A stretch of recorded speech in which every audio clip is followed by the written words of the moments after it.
जय हिंद दोस्तों, मेरा नाम अंकित है। जैसा कि आप जानते हो, सिविल सर्विसेज प्रीलिम्स की नोटिफिकेशन आउट हो गई है। तो उसी के रिगार्डिंग यूट्यूब के अंदर हम एक सीरीज स्टार्ट कर रहे हैं जिसमें हम कुछ इंपॉर्टेंट क्वेश्चंस करेंगे जो आपके सिलेबस के अलाइंड है और वो पीवाईक्यू के 10 के बेस पे है।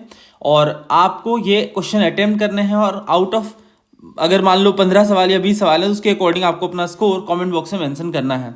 ठीक है। और इससे पहले समग्र बैच के बारे में बता दूं, देखो ये हमारा जो कोर्स है इसमें सारे पेपर कवर्ड हैं इंडिया के। इसके अलावा ये एनसीईआरटीज़ के साथ है, तो काफ़ी ज़्यादा हेल्पफुल लगता है स्टूडेंट्स को। ज़्यादा जानकारी के लिए नंबर है, क्लास ऐप और वेबसाइट में कंडक्ट होती है। देखो पहला सवाल ये है, इस जो वीडियो है उसके अंदर हमने जो टॉपिक रखा है वो सोशो रिलीजियस रिफॉर्म का है। तो पहला सवाल देखो, तत्वबोधिनी सभा के बारे में पूछ रहे हैं आपसे कि किन्होंने स्टैब्लिश करा था। रविन्द्रनाथ टैगोर, सत्येंद्र नाथ टैगोर, केशव चंद्र सेन और देवेंद्र नाथ टैगोर। इसका जो सही आंसर है वो ऑप्शन डी है, देवेंद्र नाथ टैगोर। ये देवेंद्र नाथ टैगोर जी हैं, 1817 से लेकर 1905। ये ग्रेटेस्ट सोशल रिफॉर्मर है और फादर ऑफ गुरुदेव रविन्द्रनाथ टैगोर। ठीक है, गुरुदेव रविन्द्रनाथ टैगोर जी के ये फादर हैं और इन्होंने तत्वबोधिनी सभा को फाउंड करा था। बहुत ज़्यादा इंपॉर्टेंट है, ईयर भी याद रखना। 1839 में तत्वबोधिनी सभा को स्टैब्लिश किया गया था और ये प्रमोट कर रहे थे आदि धर्म को through the philosophical inquiry and teaching of the Upanishad. तो उपनिषद की टीचिंग पे ये बेस्ड था। तो इसका आंसर क्या है, डी। आई होप आपका ये सही हुआ हो। बहुत ही सामान्य सा सवाल है, हमारे समग्र बैच के अंदर भी कवर्ड है, ये आप देख सकते हो। एक बार मैं क्विकली रिकैप कर दूं, क्योंकि जो कॉन्सेप्ट्स हैं वो हम लिंक करते हुए जब पढ़ेंगे तो बहुत ज़्यादा इंपॉर्टेंट हो जाएगा। तो देखो देवेंद्र नाथ टैगोर और ये फादर ऑफ रविन्द्रनाथ टैगोर, ये हमारे नोट्स से समग्र बैच के। तो इन्होंने, मैंने आपको यही बताया था कि इन्होंने ज्वाइन करा था ब्रह्मो समाज को 1842 में फाइनली, और इसके बाद आप देखो तो इन्होंने तत्वबोधिनी सभा को भी हेड करा था 1839 में। बाद में जाकर ये ब्रह्मो समाज से ही मर्ज जाते हैं, है ना। इसके अलावा ये तत्वबोधिनी पत्रिका भी निकालते थे बंगाली भाषा में। और ये जो इंडिया के रेशनल आउटलुक है जो पास्ट के साथ था ना, तभी आदि धर्म की बात की जा रही है। तो आई होप आपको समझ आया ये। तो ये आंसर क्या होगा, आंसर होगा इसका ऑप्शन डी। नेक्स्ट क्वेश्चन ये देखिए, राजा राम मोहन रॉय जी के बारे में पूछ रहे हैं, कौन सा स्टेटमेंट इनकरेक्ट है। पहले आपको फोकस करना है, इनकरेक्ट के बारे में पूछा जा रहा है। पहला कह रहे हैं कि was opposite to the worship of idols of gods and goddesses. दूसरा, regarded the Vedas as infallible. Infallible मतलब इनमें कोई दोष नहीं है। तीसरा, he denied the need for a priestly class for interpreting the religious text. देखो यहाँ पे जो बात है वो ये कि राजा राम मोहन रॉय जी के बारे में जो कह रहे हैं कि ये आइडल जो गॉड्स और गॉडेसेस की वर्शिप है इनके ही अपोजिट थे। तो क्या ये बात सही है? देखो ये बात बिल्कुल सही है। इन्होंने अपोज कर आइडल वर्शिप को, जैसा कि आप जानते हो ब्रह्मो समाज के अंदर हम ये पढ़ते हैं कि ये कोर फिलोसॉफी होती है। तो ये तो करेक्ट है, तो ये तो आंसर होगा नहीं। आप जैसे ही एलिमिनेट करोगे आंसर आ जाएगा C2 ओनली। ठीक है। और जो थर्ड है, इन्होंने कहा डिनाई करा प्राइस्टली क्लास को कि रिलीजियस टेक्स्ट के इंटरप्रिटेशन के लिए किसी प्राइस्टली क्लास की नीड है। तो ये बात भी सही है, बस दूसरा जो है वो गलत है ना। इन्होंने कहा कि रिगार्ड करा वेदा को इनफॉलिबल मतलब इसमें कोई भी मिस्टेक ना हो, तो ये बात गलत है। क्योंकि इन्होंने कहा था, बेसिकली इन्होंने रिस्पेक्ट करा था वेदास और उपनिषद का, बट इनफॉलिबल नहीं बताया था, है ना। इन्होंने कहा कि जो मेन चीज़ है वो रीजनिंग है ना, रेशनल इंटरप्रिटेशन है, इस चीज़ पर जोर दिया गया था। तो ये बात बहुत ज़्यादा ज़रूरी है, कई बार एग्जाम्स में पूछी गई है। तो सोशल रिलीजियस रिफॉर्म्स के अंदर ये वाली टेबल मैंने आपको शेयर की थी, और जितने पेपर्स हो रहे हैं सब में इस टेबल से क्वेश्चन पूछे ही जा रहे हैं। तो देखो राजा राम मोहन रॉय जी के बारे में आपको मेन बात यही ध्यान रखनी है कि he was a gifted linguist. इन्हें बहुत सारी भाषाओं का ज्ञान था और राजा का टाइटल इन्हें अकबर सेकंड ने दिया था। अब ये देखो इनके मेजर वर्क्स, तो तुफातुल मुआहिदीन है ना, अ गिफ्ट टू मोनोथिस्ट। 1814 में इन्होंने आत्मीय सभा फाउंड करा। 1870 में हिंदू कॉलेज फाउंड करा विद डेविड हेयर। ठीक है, सिविल सर्विस का क्वेश्चन है। फिर वेदांता कॉलेज फाउंड करा, परसेप्ट ऑफ जीसस लिखा। आत्मीय सभा बाद में ब्रह्मो समाज के रूप में बदल जाता है। इनके जर्नल्स क्या क्या है, देखो ब्रह्मनिकल मैगजीन है, संवाद कौमुदी है, बहुत फेमस है संवाद कौमुदी, बंगाली में है। मीरातुल अकबर है जो कि पर्शियन में फर्स्ट पर्शियन न्यूज़पेपर ये माना जाता है। अब इसके बाद ये सवाल देखो, हुआ इज द फाउंडर ब्रह्मो समाज ऑफ इंडिया। बहुत लोग आंसर राजा राम मोहन रॉय टिक कर देते, नहीं, ब्रह्मो समाज ऑफ इंडिया की बात कर रहे हैं, केवल ब्रह्मो समाज की बात नहीं कर रहे हैं। तो देखो जो ब्रह्मो समाज ऑफ इंडिया है, मैं सारी चीज़ें एक्सप्लेन कर देता हूँ ब्रह्मो समाज के बारे में।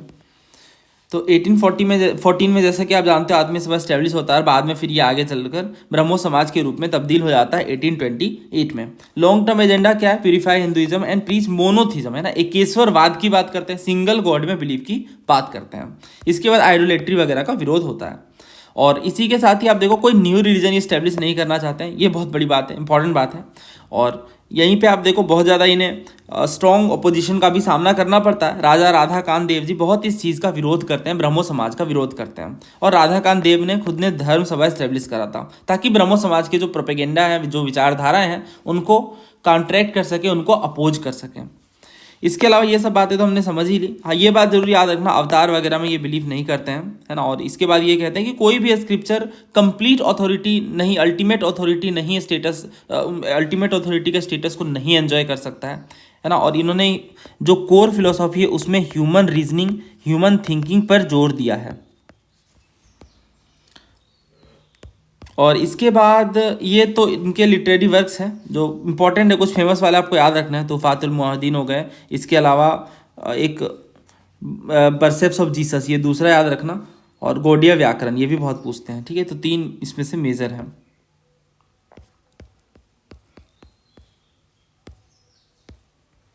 ब्रह्मो समाज ऑफ इंडिया की बात करते हैं। ब्रह्मो समाज ऑफ इंडिया,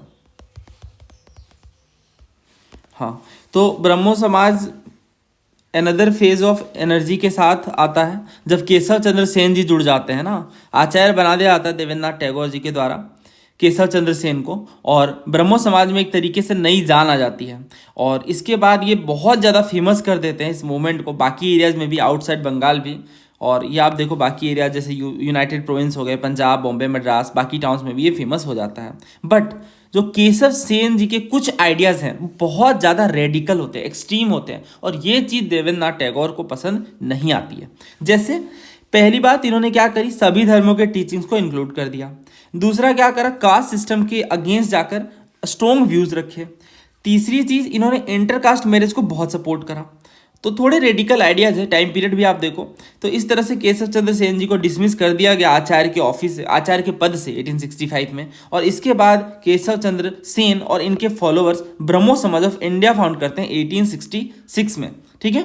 और जो देवेंद्रनाथ टैगोर जी का जो ओरिजिनल सभा रह जाता है, ओरिजिनल समाज रह जाता है ब्रह्मो समाज, वो आदि ब्रह्मो समाज के नाम से जाना जाता है। और इसके बाद केशव चंद्र सेन जी ने अपने 13 ईयर ओल्ड डॉटर का विवाह हिंदू महाराजा ऑफ कूच बिहार के साथ करवाया था, जो कि ऑब्वियसली एक बहुत ही स्ट्रेंज एक्ट है।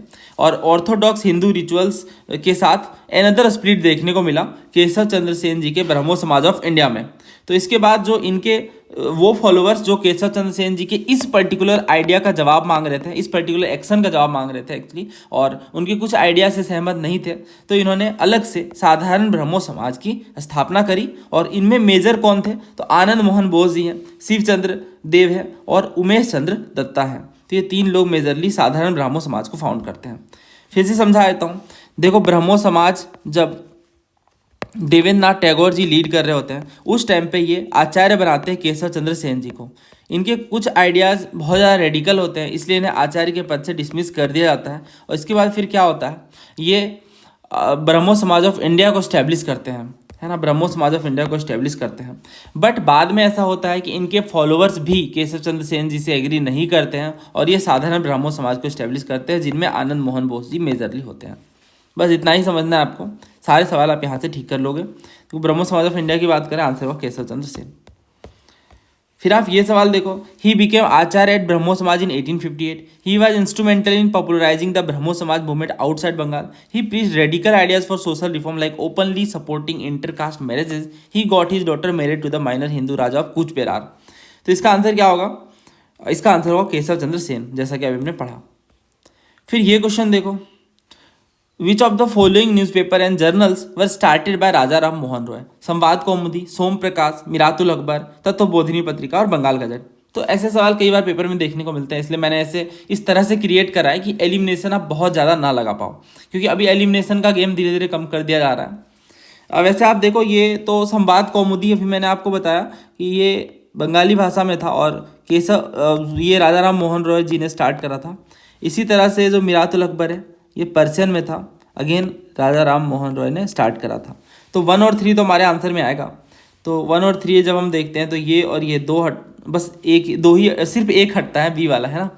उसके बाद सोम प्रकाश जो है ये किन्होंने स्टार्ट करा, ईश्वर चंद्र विद्यासागर जी ने, ईश्वर चंद्र विद्यासागर ने स्टार्ट करा। तो 2 तो होगा नहीं मेरे आंसर में, तो ये हट गया। फिर इसके बाद हमें चेक करना है तत्वबोधिनी पत्रिका। तत्वबोधिनी पत्रिका जैसा कि हमने पढ़ा कि ये देवेंद्र नाथ टैगोर ने स्टार्ट करा है, देवेंद्र नाथ टैगोर। तो 4 भी हमारा आंसर नहीं होगा। और 5th वाला जो बंगाल गजट है ये तो आप जानते हो बहुत पहले ही स्टार्ट किया गया था जेम्स ऑगस्टस हिकी के द्वारा। तो 5 वाला भी आंसर नहीं होगा, हमारे पास आंसर बचता है डी 1 और 3। ठीक है, कर लोगे ऐसे सवाल तो आप। और ऐसे क्वेश्चन पहले बहुत पूछे गए हैं, अभी भी पूछे जा रहे हैं। फिर आप ये क्वेश्चन देखो, फर्स्ट पर्सियन न्यूज़पेपर किन्होंने स्टार्ट करा 1822 में। तो ये क्वेश्चन मैंने रिवीजन के लिए फ्रेम करे हैं। 30-40 सवाल हर टॉपिक के अगर आप कर लो ना तो आपका कोई क्वेश्चन गलत नहीं होगा। बट पीवाईक्यूज थोरोली करने के बाद तो ये वीडियो समग्र बैच के एस्पायरेंट्स को ज़्यादा हेल्पफुल होगा, क्योंकि बैच में जब सारे पीवाईक्यूज आप एक जगह पे कर लोगे, जैसे ये देखो इस टॉपिक के अंदर कितने सारे सवाल पूछे गए हैं। तो ये आप देख सकते हो पहले कितने सारे सवाल पूछे गए, जैसे इस तरह के सवाल हैं। इसमें ये पूछ रहे हैं कि ये एडिटर थे संवाद कौमुदी के, इनके आर्टिकल्स वीडियो बर्निंग वगैरह के जो कस्टम है उसको कंडेम करते हैं, उसका विरोध करते हैं ना। आरओ के पेपर का है 2024 में। बहुत सारे सवाल हैं ऐसे। फिर ये वाला क्वेश्चन तुमने करा। फिर ये वाला सीडीएस वगैरह में पूछा जाता था कि एजुकेशनल प्रोग्राम में किन्होंने साथ दिया, राजा राम मोहन रॉय जी का, है ना। कितने शानदार सवाल है ये। फिर आप ये देखो तो सीडीएस में पूछा गया। फिर इस तरह के सवाल देखो कि कौन कौन सी सभाएं या समाज फाउंड किए गए राजा राम मोहन रॉय जी के द्वारा, सीडीएस का क्वेश्चन 2017 का। तो इसी तरह के सवाल आते हैं। अभी 2000 सिलसिले में रिसेंटली सवाल है ना अभी इस पे, है ना, वो सवाल भी कर लेंगे हम लोग। तो इस तरह से क्वेश्चन हर साल ऑलमोस्ट पूछे ही जाते हैं। Sadharan Brahmo Samaj was founded in Calcutta by Rabindranath Tagore, Keshab Chandra Sen, Debendra Nath Tagore या आनंद मोहन बोस। तो हमने पढ़ा कि जब केशव चंद्र सेन जी लीड कर रहे होते हैं ब्रह्मो समाज ऑफ इंडिया को, उस टाइम पे इनके कुछ फॉलोअर्स इनसे सहमति नहीं रखते हैं, तो वो साधारण ब्रह्मो समाज को फाउंड करते हैं, जिनमें आनंद मोहन बोस जी मेजरली होते हैं। तो आनंद मोहन बोस इसका सही आंसर है। फिर ये क्वेश्चन देखिए, तो इसमें कुछ सभा और मूवमेंट दिए गए और आपको बताना है कौन कौन से रिफॉर्मिस्ट थे। आर्य समाज, ब्रह्मो समाज, अलीगढ़ मूवमेंट, रामकृष्ण मिशन। ऐसे सवाल अभी तक नहीं पूछे गए हैं, तो इस वजह से मैंने इसे क्रिएट करा है, क्योंकि अब ऐसे पैटर्न देखने को मिल सकते हैं। तो इसमें से देखो, आप जानते हो कि जो रिफॉर्म मूवमेंट्स हैं वो ब्रॉडली 2 तरीके की थी, जिसमें से जो पहले तरह के मूवमेंट है वो रिफॉर्मिस्ट है और दूसरे रिवाइवलिस्ट। रिफॉर्मिस्ट मतलब जैसे अगर हम बात करें ब्रह्मो समाज की, तो राजा राम मोहन रॉय जी ने क्लैरिफाई कर दिया था कि ये एक तरह का रिफॉर्मिस्ट मूवमेंट है, यानी ब्रह्मो समाज के जो आइडियाज़ हैं वो कंप्लीट नए रिलीजन या कंप्लीट चेंज की बात नहीं कर रहे हैं। रादर जो कुरीतियाँ हैं, जो बुराइयाँ हैं, हम उन्हें टारगेट करके उन्हें सुधारेंगे। तो वो कैसा है, वो रिफॉर्मिस्ट मूवमेंट है। ब्रह्मो समाज हो गए, प्रार्थना समाज जैसे है, प्रार्थना समाज में जैसे कास्ट रूल्स को ब्रेक किया जा रहा था, प्रार्थना समाज, तो ये सब जो है वो रिफॉर्मिस्ट हैं। अलीगढ़ मूवमेंट हो गया। जबकि रिवाइवलिस्ट में हम देखते हैं तो ये कंप्लीट चेंज की बात कर, रिवाइवल की बात कर रहे हैं, है ना। और जो रिवाइवलिज्म है वो क्या कहता है कि रिलीजन में प्योरिटी खत्म हो गई है और हमें कंप्लीट चेंज की बात करनी है, रिवाइवलिज्म करना है, यानी उस तरह से उस पर्टिकुलर एस्पेक्ट को पुनर्जीवित करना है ना। तो ये डिफरेंस है। रिवाइवलिस्ट में कौन कौन से आ जाएंगे, तो आर्य समाज हो गए, देवबंद मूवमेंट हो गया, है ना, ये रिवाइवलिस्ट हैं। तो यहाँ में से देखो आप क्या आंसर होगा। आर्य समाज तो रिफॉर्मिस्ट नहीं है बल्कि रिवाइवलिस्ट है, तो ये तो आंसर होगा नहीं। ब्रह्मो समाज ऑब्वियस ही बात है, रिफॉर्म की बात कर रहा है, सुधार की बात कर रहा है, तो सेकंड तो आंसर में आएगा। फिर अलीगढ़ मूवमेंट भी रिफॉर्मिस्ट है, तो ये भी आएगा। रामकृष्ण मिशन नहीं, ये तो सर्विस बेस्ड था ना, तो ये रिफॉर्मिस्ट नहीं था। तो इस हिसाब से आंसर क्या होगा, 2 और 3 ओनली ए। फिर ये क्वेश्चन देखो, Nav Vidhan is another name of which of the following movements of 19th century. Nav Vidhan की बात कर रहे हैं। क्या क्या हमारे पास यहाँ ऑप्शंस हैं, ब्रह्मो समाज ऑफ इंडिया, इसके अलावा साधारण ब्रह्मो समाज, आदि ब्रह्मो समाज और ब्रह्मो समाज। तो ये भी आसान क्वेश्चन है। ब्रह्मो समाज ऑफ इंडिया है या साधारण ब्रह्मो समाज। तो देखो, नव विधान, नव का मतलब क्या होता है, नया, और विधान का मतलब तरीका। तो ये नए तरीके की बात कर रहा है। ब्रह्मो समाज ऑफ इंडिया को ही नव विधान कहते हैं और ये केशव चंद्र सेन जी ने फाउंड करा था। ठीक है, तो उन्होंने यही कहा कि अब नए तरीके से न्यू डिस्पेंसेशन इंग्लिश में कहते हैं, नए तरीके से नए विधान के साथ इस चीज़ में आगे बढ़ेंगे। और एक क्वेश्चन भी था मुझे जहाँ तक याद आ रहा है, वो भी मैं आपको करवा देता हूँ क्योंकि वो रिपीट कर सकता है। डिस्पेंसेशन, हाँ ये रहा, है ना, ये सवाल सिविल सर्विस में पूछा गया था। और ये आप देखो इसके statements, Calcutta Unitarian committee, tabernacle of new dispensation, Indian reform association, है ना। इन्होंने पूछा था कि केशव चंद्र सेन जी ने क्या क्या फाउंड करा था इसमें से। तो ये थोड़ा टफ क्वेश्चन है, बट कलकत्ता यूनिटेरियन कमेटी वगैरह जो है वो राजा राम मोहन रॉय जी ने फाउंड करा था। तो इसे आप हटा भी दोगे ना तो भी दो बच जाएंगे, है ना। तो न्यू डिस्पेंसेशन आप ध्यान रखना, नव विधान जिसे कहते हैं, नव विधान, और ये केशव चंद्र सेन ने फाउंड करा था। आंसर यहाँ पे बी होगा। आंसर क्या होगा यहाँ पे? बी होगा। तो स्टेटमेंट 3 भी करेक्ट है और स्टेटमेंट 2 भी करेक्ट है।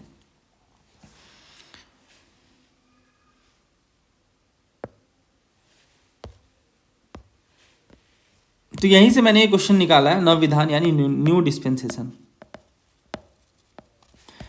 फिर ये क्वेश्चन देखो, he is known as the father of Marathi journalism, he started the newspaper Darpan to awaken the people to awareness of social reform such is widow remarriage. In 1840 he started Digdarshan, which published articles on scientific subjects as well as history।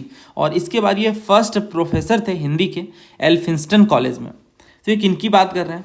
RG Bhandarkar, बाल Shastri जाम्भेकर, NG Chandavarkar, और इसके अलावा है विष्णु शास्त्री चिपलुनकर। तो यहाँ पे answer होगा बाल शास्त्री जाम्भेकर। तो ये आप ध्यान से याद रखना कि जो दर्पण है और जो दिग्दर्शन है, दर्पण और दिग्दर्शन, इनके फाउंडर कौन है? बाल शास्त्री जाम्भेकर। कई बार ऐसे सवाल देखने को मिलते हैं। फिर आप ये क्वेश्चन देखो, परमहंस मंडली के बारे में पूछा जा रहा है। इसमें कह रहे हैं ये 1849 में बंगाल प्रेसिडेंसी में फाउंड होता है। दूसरा ये कि परमहंस मंडली के फाउंडर्स प्राइमरली इंटरेस्टेड थे कास्ट रूल को तोड़ने में। तीसरा, जो मंडलीज हैं वो विडो रीमैरेज और वुमेन्स एजुकेशन को एडवोकेट करते हैं। चौथा, परमहंस मंडली स्वामी विवेकानंद जी ने फाउंड करा था क्योंकि ये ग्रेट डिसाइपल थे रामकृष्ण परमहंस के, तो इस वजह से इन्होंने परमहंस मंडली इसका नाम रखा। देखो इसमें से करेक्ट बताना है। चौथा बिल्कुल गलत है क्योंकि ये जस्ट नाम मैच कर रहा था, तो मैंने इस तरह से स्टेटमेंट फ्रेम कर दिए ताकि कंफ्यूज क्या आ सके, और ऐसे सवाल पूछे भी जाते हैं। तो 4 तो नहीं होगा, तो इसे आप हटा दो, क्योंकि परमहंस मंडली 1849 में महाराष्ट्र में फाउंड किया था, ना कि बंगाल प्रेसिडेंसी में। तो इस हिसाब से जो पहला है वो भी गलत है, ठीक है। और ये तो आप जानते हो कि जो परमहंस मंडली है ये बंगाल वाले रीजन में था, तो इस हिसाब से कोई लिंक ही नहीं बैठ रहा। 4 को आप हटा दोगे और 1 भी हट जाएगा, तो आंसर बचेगा A, 2 और 3। ये बात बिल्कुल सही है, कास्ट रूल को तोड़ना चाहते हैं और विडो रीमैरेज और वीमेंस एजुकेशन की बात करते हैं। अब इसमें से जो इम्पोर्टेंट बात है परमहंस मंडली के बारे में वो मैं आपको बता दूं। कई बार पूछते हैं ये परमहंस मंडली के बारे में कि कौन इनके फाउंडर हैं, है ना। देखो ये CAPF में भी पूछा गया था कि ये स्वामी विवेकानंद ने फाउंड करा था, तो ऐसी बात नहीं है, ये गलत है। और दूसरा कह रहे हैं कि महाराष्ट्र में स्टार्ट हुआ हिंदू रिलीजन को रिफॉर्म करने के बेस पे, तो ये बात सही है ना। फिर आप ये देखो 1849 में महाराष्ट्र में फाउंड होता है। फाउंडर कौन थे? दादोबा पांडुरंग, मेहताब जी दुर्गाराम और अदर्स। तो ये 2 नाम याद रखना। दादोबा पांडुरंग का नाम बहुत फेमस है, ये जरूर याद रखना। इसके बाद ऐसे सवाल भी पूछे जाते हैं, एनडीए में पूछा गया था, द फाउंडर ऑफ परमहंस मंडली founded in Maharashtra believed in which of the following. तो ये बड़ा ही मेजर टॉपिक है, अक्सर सवाल इससे देखने को मिलते हैं। Social distancing along caste line, glorification of caste system, forbidding widow remarriage, one god and in breaking caste rule. तो ये आप समझ सकते हो, तीनों तो कोई सेंस नहीं बना रहा ना। ये मेजरली तो एक गॉड की बात करेंगे और कास्ट रूल को तोड़ेंगे। और भी सवाल हैं, वो सब हम कवर करते ही रहते हैं। ये क्वेश्चन देखो, यंग बंगाल मूवमेंट के बारे में पूछा जा रहा है। पहला कह रहे हैं it was founded by Henry Vivian Derozio who taught at the Sanskrit college. दूसरा कह रहा है Derozio inspired his peoples to think freely and rationally, question all authority, love liberty, equality and freedom and oppose descendant custom, यानी पुराने custom जो रीति रिवाज चल रहे हैं उनका विरोध करें। तीसरा, Derozians fail to have a long term impact because of his radicalism, मतलब बहुत रेडिकल था, बहुत ज़्यादा एक्सट्रीम था, इस वजह से लॉन्ग टर्म इम्पैक्ट तो नहीं पड़ा। चौथा कह रहे हैं Derozian lacked any real link with masses, मतलब जनता के साथ इनका डायरेक्ट कनेक्शन नहीं था, है ना। ये बातें कागजी कौरी रह गई, किताबों में रह गई। तो इसमें से क्या सही है? हेनरी विवियन डेरोजियन ने फाउंड किया, इसमें कोई शक की बात नहीं, बट संस्कृत नहीं हिंदू कॉलेज में ही पढ़ाते थे ना, हिंदू कॉलेज में पढ़ाते थे, तो इस हिसाब से ये गलत है और हमें गलत बताना है। बहुत सारे स्टेटमेंट्स, बहुत सारे क्वेश्चन में मैंने इनकरेक्ट रखा है जानबूझ करके। तो पहला अगर गलत है तो आंसर बस एक ही है, तो ए हो गया 1 ओनली। दूसरा कह रहा है डेरोजियो ने इंस्पायर करा अपने पीपल्स को, ये बात बिल्कुल सही है ना। सभी रिलीजन को और थिंक करना है फ्रीली और रेशनली, ये सब बातें कोर फिलोसॉफी थी डेरोजियो की। और तीसरा कह रहे हैं लॉन्ग टर्म इम्पैक्ट नहीं पड़ा, ये बात भी सही, क्योंकि बहुत ज़्यादा रेडिकल था, है ना, बहुत यंग थे हेनरी विवियन डेरोजियो, और इस तरीके से ये काफ़ी रेडिकल विचारधारा रखते थे।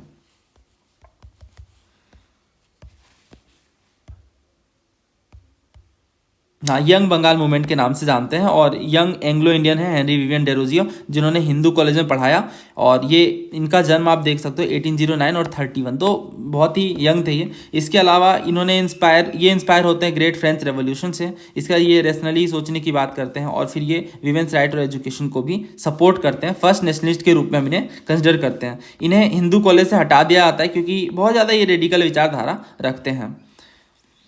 सीडीएस वगैरह में पहले ऐसा सवाल पूछ रखा है इन्होंने, है ना। नेक्स्ट क्वेश्चन देखो, इसमें कह रहे हैं his efforts led to the establishment of the first women university in Mumbai. दूसरा, his autobiography looking back describe his experiences in setting up a school for women in Poona in 1890s। तो looking back EPFO में पूछा गया है, आपको याद होगा, DK curve, ढोंडो Keshav Karve जी ने, मतलब उनकी ऑटोबायोग्राफी का नाम है लुकिंग बैक, तो ये बहुत फेमस बात है, बहुत ज़रूरी बात है, याद रखना। और इसके अलावा ये जो पूना में वीमेंस स्कूल इन्होंने सेटअप करा, उनके एक्सपीरियंसेस के साथ डील करता है। इसके अलावा फर्स्ट वीमेन यूनिवर्सिटी भी मुंबई में ही स्टार्ट करते हैं। तो ढोंडो केशव कर्वे जी महर्षि कर्वे के नाम से जाने जाते हैं, महाराष्ट्र के थे ये, और जो रिफॉर्मर हैं, बहुत फेमस रिफॉर्मर है ये, क्योंकि वीमेंस वेलफेयर में इन्होंने बहुत काम करा है। विडो रीमैरिज को एडवोकेट करते हैं, and he himself remarried a window, और ये विडोज एजुकेशन को प्रमोट करने में भी काफ़ी पायोनियर है। जो SNDT वीमेंस यूनिवर्सिटी है, इन्होंने ही फाउंड करा है। इसके अलावा इन्हें भारत रत्न भी मिला है, ये याद रखना, जब इनकी 100th बर्थडे रहती है 1958 में, तब इन्हें भारत रत्न भी मिला है। नेक्स्ट क्वेश्चन देखिए, which of the following books were written by Jyotiba Phule. तो इसमें कह रहे हैं कि सार्वजनिक सत्य धर्म, गुलामगिरी, ज्ञान प्रकाश और हितेक्षु। देखो, जो ज्ञान प्रकाश और जो हितेक्षु है ना, ये गोपाल हरि देशमुख जी ने लिखा है, जिन्हें लोक हितवादी के नाम से हम जानते हैं, और ये भी महाराष्ट्र के सोशल रिफॉर्मर हैं ज्योतिबा फुले जी की ही तरह। बाकी जो गुलामगिरी और जो सार्वजनिक सत्य धर्म है, ये ज्योतिबा फुले ने लिखा है, तो आंसर होगा यहाँ पे A 1 और 2। ठीक है, 1 और 2 होगा, ये याद रखना, बहुत फेमस है, कई बार एग्जाम से पूछा गया है। तो यहाँ पे हमारे 15 सवाल कंप्लीट होते हैं। आपके कितने ठीक हुए कमेंट बॉक्स में बताना, और अगर आप इस सीरीज़ को पसंद करोगे तो हम आगे भी ऐसे वीडियोस लेकर आएंगे। कमेंट बॉक्स में आप लिख सकते हो आप इसके बारे में क्या सोचते हो। जल्दी मिलते हैं नए वीडियो में। थैंक यू, जय हिंद।